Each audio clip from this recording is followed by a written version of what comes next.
Assalamualaikum warahmatullahi wabarakatuh.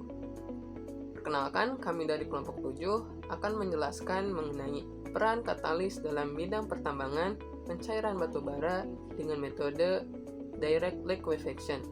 Sebelum itu, perkenalkan, berikut merupakan anggota kelompok dari kelompok 7. Yang pertama ada Febi Amalia, yang kedua ada saya sendiri, Muhammad Dafin, lalu yang ketiga ada Reni Febriani, lalu yang keempat ada Sarah Sasa Nabila, lalu yang kelima ada Sri Intan.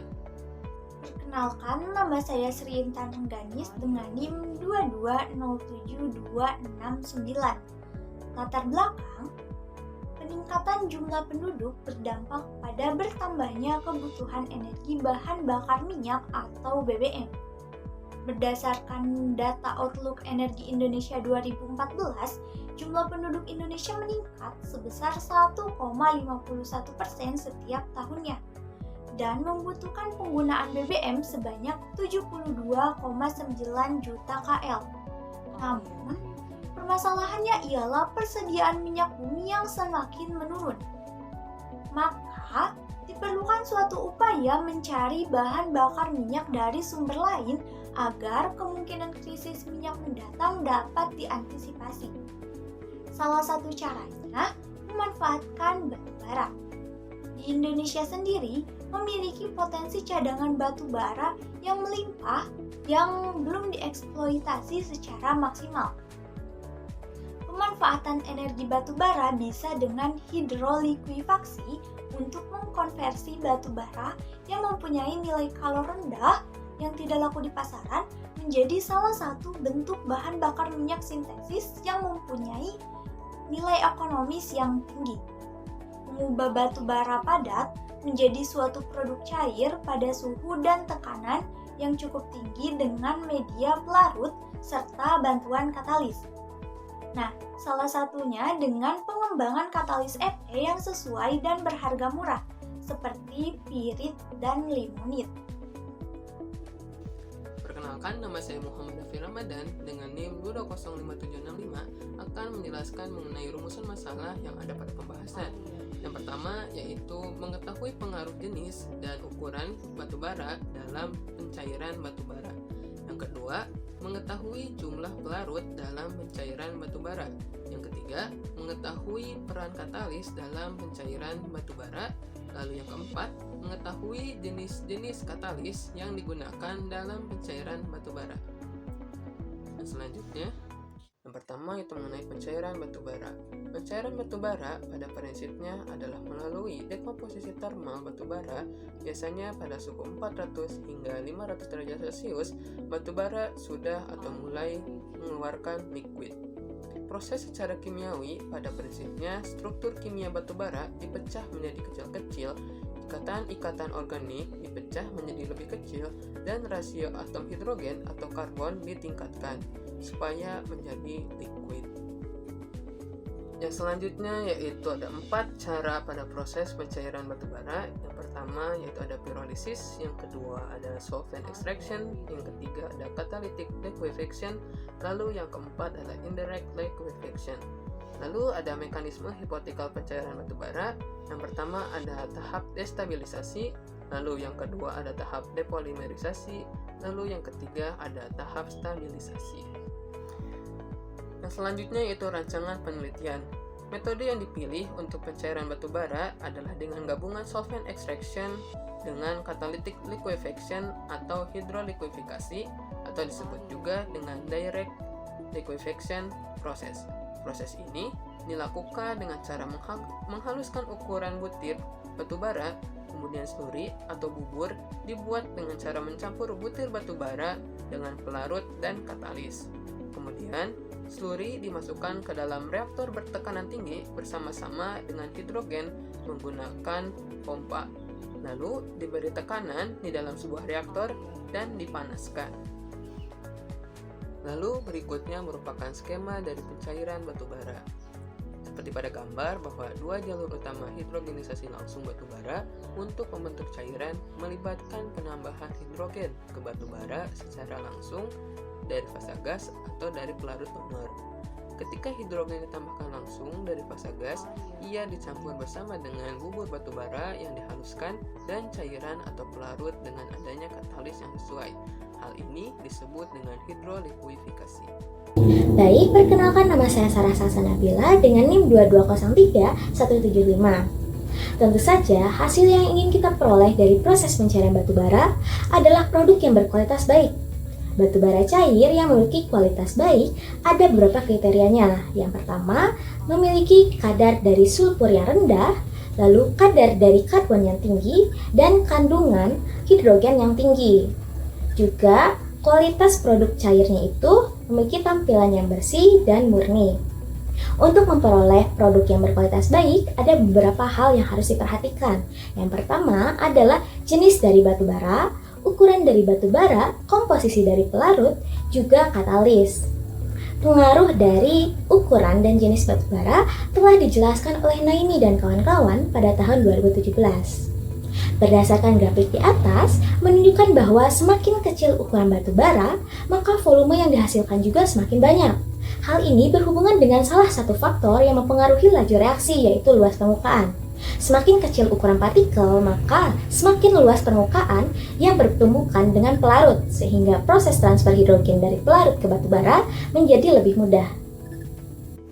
Saya Reni Febriani dengan NIM 2209183. Reaksi pencairan batubara pun dipengaruhi oleh pelarut yang ditambahkan. Berdasarkan penelitian yang dilakukan oleh Naimah dan kawan-kawan, dapat dilihat bahwa penggunaan pelarut siklohexana dapat menghasilkan lebih banyak produk daripada menggunakan pelarut karosin. Dilihat pada rasio 1:3 antara batubara dengan pelarutnya, dengan menggunakan pelarut karosin dapat menghasilkan produk sebanyak 677 mili, sedangkan dengan menggunakan pelarut siklohexana dapat menghasilkan 688 mili. Hal ini terjadi karena pelarut siklohexana lebih dominan mendonorkan hidrogen kepada proses depolimerisasi. Saya Feby Amalia Putri dengan NIM 2202875. Untuk selanjutnya ada peran katalis dalam pencarian batubara. Katalis dalam pencarian batubara ini berperan untuk memasukkan atom H ke dalam batubara atau ke dalam campuran batubara pelarut.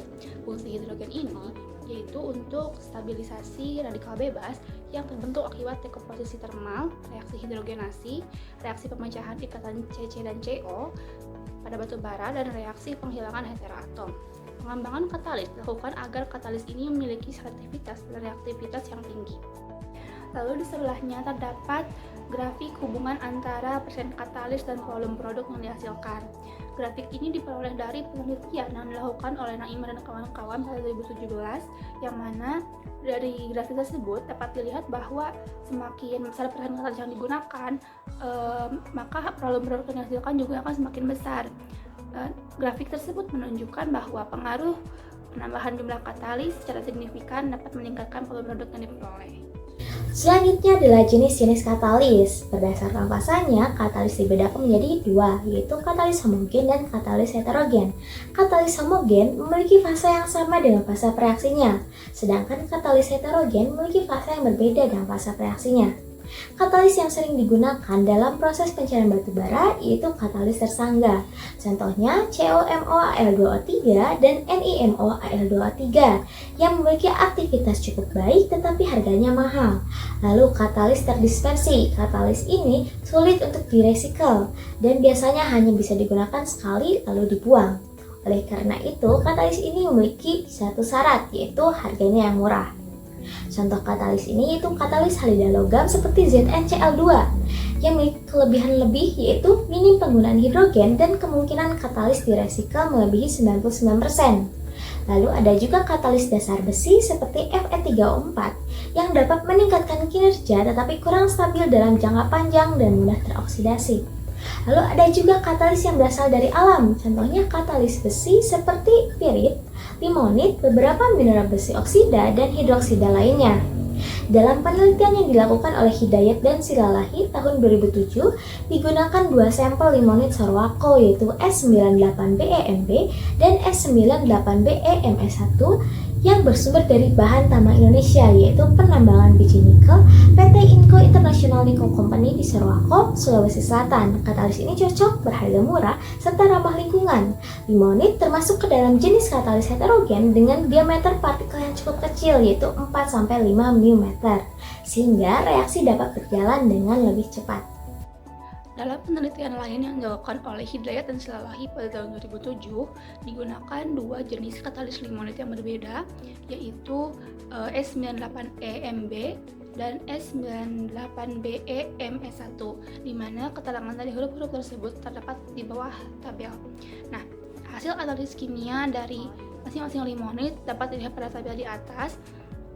Pada tabel terlihat bahwa limonit Sorowako memiliki kandungan Fe yang cukup tinggi, yaitu mencapai 45% lebih.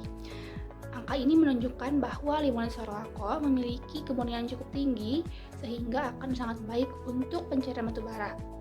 Kandungan Ni dan kobalt yang cukup tinggi juga, yaitu 1,5%, dapat berguna untuk proses hidrogenasi dan hidrocracking. Hasil pencairan batu bara dengan menggunakan kedua jenis katalis limonit tersebut dapat dilihat pada grafik sebelah kanan dengan menggunakan reaktor tipe gas flow.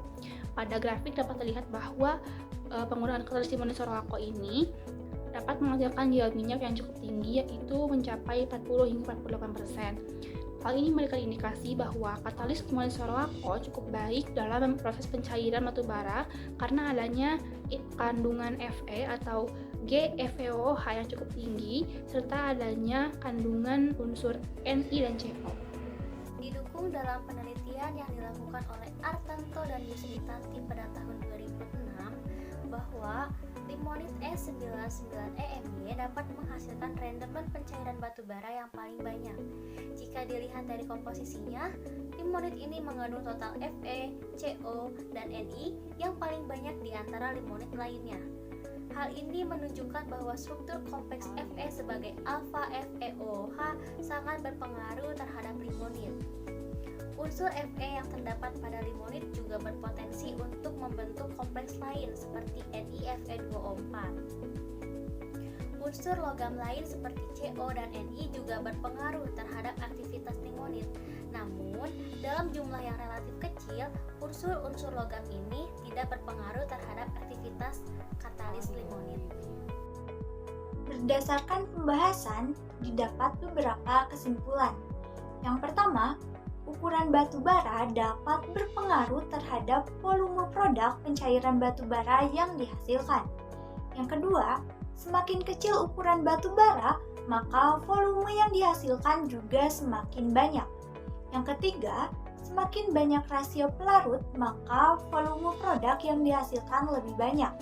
Dan terakhir, semakin besar persen katalis yang digunakan, maka volume produk yang diperoleh juga semakin besar.